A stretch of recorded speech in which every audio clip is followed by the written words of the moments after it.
Welcome to star 9 news. Congress party నాయకులకు కార్యకర్తలకు అందుబాటులో ఉండి వారి సమస్యల కోసం నిరంతరం పాటుపడేందుకు అనుగుణంగా దోర్నాల స్థానిక నటరాజ్ సెంటర్ నందు కాంగ్రెస్ పార్టీ కార్యాలయం ప్రారంభించడం జరిగిందని కాంగ్రెస్ పార్టీ ఎమ్మెల్యే అభ్యర్థి శ్రీమతి బూదాల అజితారావు అన్నారు.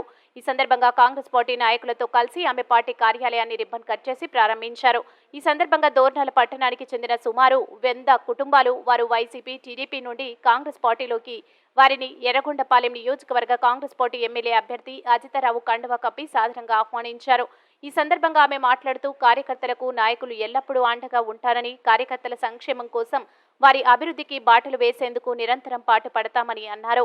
గత 2 పర్యాయాలు ఓటమిని చవిచూసి మరలా 3వసారి ఎర్రగొండపాలెం ప్రజలపై నమ్మకంతో పోటీలో నిలవడం జరిగిందని, ఒక్క అవకాశం ఇచ్చి తమను గెలిపించాలని కోరారు. ఎర్రగొండపాలెం ప్రజలు స్థానిక నేతైన నన్ను ఆశీర్వదించాలని, నాన్ లోకల్ అభ్యర్థుల వలన ఎర్రగొండపాలెం అభివృద్ధికి నోచుకోలేదని గత 2 పర్యాయాలు మనం చూడడం జరిగిందని అన్నారు. ప్రజలు కాంగ్రెస్ పార్టీని ఆదరించాలని, కాంగ్రెస్ పార్టీతోనే అభివృద్ధి సాధ్యమని, బడుగు బలహీన వర్గాలకు అనేక సంక్షేమ పథకాలను అందించడం జరుగుతుందని అన్నారు. అలాగే కాంగ్రెస్ పార్టీలోకి వచ్చే నాయకులకు, కార్యకర్తలకు పూర్తిగా సహకరించి ఆహ్వానిస్తామని, వారికి తగిన విలువలతో పాటు గుర్తింపు ఉంటుందని తెలిపారు. ఈ కార్యక్రమంలో దోర్నాల కాంగ్రెస్ పార్టీ నాయకులు, ఎర్రగొండపాలెం నియోజకవర్గ కాంగ్రెస్ పార్టీ నాయకులు, కార్యకర్తలు అధిక సంఖ్యలో పాల్గొన్నారు.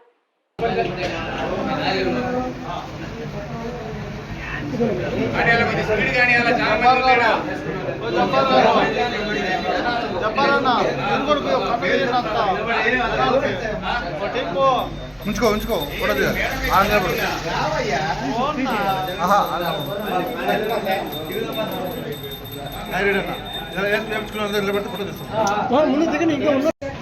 బలపరచడానికి నా వెంట ఉండి నన్ను బలపరిచి ఈసారి ముందుకు నడిపించాలి. కొన్నిసార్లు ఓడిపోయినా కానీ, కుట్రపూరితమైన వంచన చేసి ఓడిపోయినా కానీ మరి నా వెనకాల నిలబడి ఈసారి నిలబడతాము.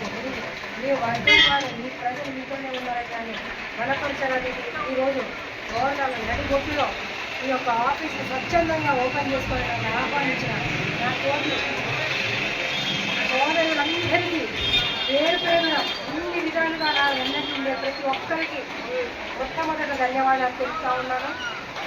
ఒక మాట నేను చెప్తా ఉన్నాను ఏంటంటే, సమయం తక్కువ ఉన్నది, అలాగే కష్టమైన సమయం ఉన్నదని కూడా మీకు వెనకంజ లేకుండా నేను చెప్తా ఉన్నాను. నేను వచ్చి 10 రోజుల నుంచి నేను చూస్తూ ఉన్నాను. నాకు అభ్యర్థిత్వం అనేది కాంగ్రెస్ పార్టీకి